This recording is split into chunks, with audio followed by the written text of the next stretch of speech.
Tidak bisa lagi kesadaranku. Jangan.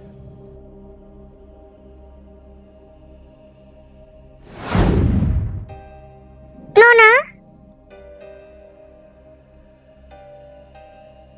kamu kenapa? Jangan tenggelam, cepat bangun. Nona,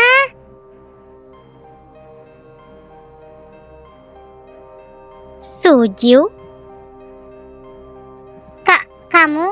kamu adalah Yunying? Di mana Lian Qi? Lian Qi, dia sudah mati?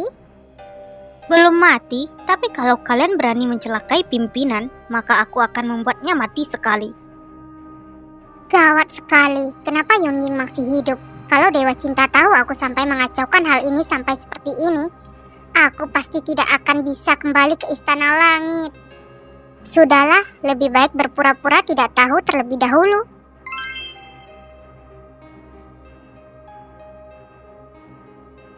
Pimpinan?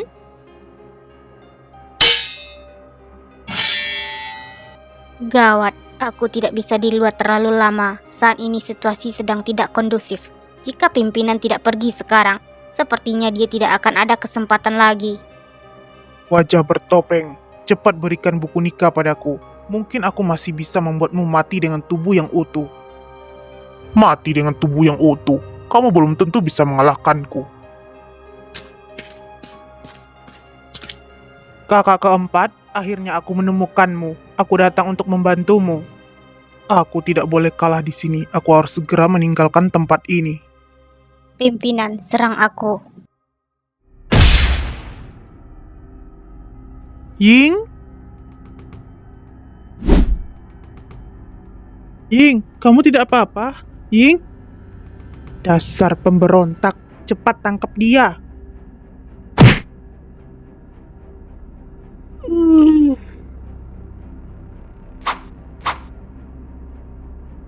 Pimpinan, Guying masih bisa membantumu.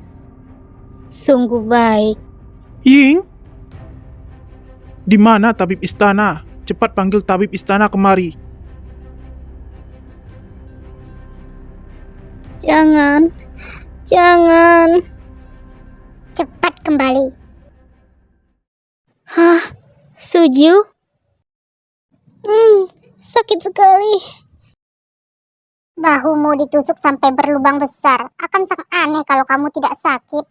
Kepalaku sakit. Suju, saat itu kenapa aku bisa tiba-tiba pingsan ya? Apakah kamu tidak ingat apapun? Aku hanya ingat aku tiba-tiba pingsan. Di mana Xuan Yu? Apakah wajah bertopeng sudah ditangkap? Belum. Pada saat kritis, pemilik tubuh ini Yunying yang asli keluar. Kemudian dengan sengaja melukai diri dan membuat target membiarkan wajah bertopeng itu melarikan diri. Apa? Maksudmu Yunying pemilik tubuh ini masih hidup? Tapi jangan khawatir, aku sudah mencari penyebab ketika kamu tidak sadarkan diri. Dia hanya keluar ketika dia melihat wajah bertopeng itu sedang dalam bahaya. Biasanya dia tidak akan muncul. Kamu tidak perlu khawatir. Bukan kamu yang mengambil ahli tubuh orang lain. Tentu saja kamu tidak akan khawatir. Lalu jika aku kembali ke zamanku, apakah dia bisa kembali? Mungkin saja.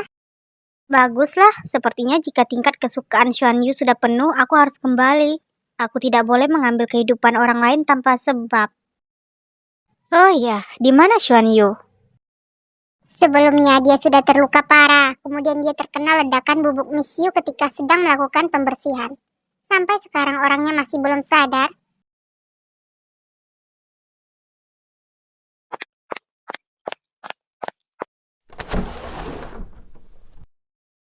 Xuan Yu, kamu sudah sadar? Ying, kamu juga sudah sadar? Aku sudah sadar. Bagaimana perasaanmu sekarang? Bagaimana kondisi tubuhmu? Apa kata tabib istana? Apa kamu haus? Lihatlah penampilan adikku yang tidak berguna ini, bahkan tidak melihat kakaknya yang ada di sini. Kakak, aku mengkhawatirkan Xuan Yu. Karena sekarang kalian semua ada di sini, aku akan memberitahu kalian situasi saat ini. Aku pergi memeriksa jimat yang kalian bawa pulang, itu merupakan barang tiruan. Tapi meskipun masalah ini tidak dilakukan oleh ayahku, ayah akan bertanggung jawab atas prajurit Tongjia. Sekarang Yang Mulia telah mengambil kembali jimat itu dan memerintahkan ayah untuk kembali ke kampung halamannya untuk pensiun. Kamu bisa dengar, ketika kamu kembali, ingatlah untuk mencari ayahandamu. Bagaimana dengan Xuantan? Dia, kaisar bermurah hati, hanya menghukum Xuantan pergi menjaga makam kerajaan. Seumur hidup tidak boleh keluar dari tempat itu. Kecuali batu loncatan terbesar ini, jalan Xuan Yu naik tahta dan menjadi kaisar seharusnya sudah stabil kan? Kaisar, biarkan aku bertemu kaisar. Aku mau bertemu kaisar. Nyonya harus menjaga diri. Pangeran pertama melemparkan kesalahannya di dirinya sendiri. Untung tidak sampai melibatkan Nyonya. Kalau Nyonya pintar, seharusnya mencari cara untuk mendapatkan kembali rahmat kaisar. Apa yang dikatakan ibu pelayan benar. Keluarga paman ibuku sudah ditangkap oleh kaisar. Aku harus mendapatkan kembali kejayaanku. Aku hanya bisa mengandalkan belas kasihan kaisar. Baiklah ibu pelayan, bantu aku bawa obatnya kemari. Pertempuran ini aku masih belum kalah. La la la la. Sedikit demi sedikit, Mi panjang umur akan sehat dan bahagia. Mereka yang tahu pasti mengira kamu sedang memasak mie. Mereka yang tidak tahu mengira kamu sedang menaruh racun di dalam mie. Aku memang menaruh racun, hanya saja aku menaruh kutukan kekasih. Kalau dia meninggalkan aku, dia akan kena serangan jantung. Kutukan kekasih apa yang kusebut? Aku harus memikirkan cara yang pasti, agar Xuan Yu bisa hidup dengan baik meski tanpa diriku. Kamu bisa merasa kasihan padanya? Jika ingin kembali, kamu harus menaikkan tingkat kesukaanmu hingga penuh terlebih dahulu. Coba kamu bilang, kenapa bisa tiba-tiba berhenti ya?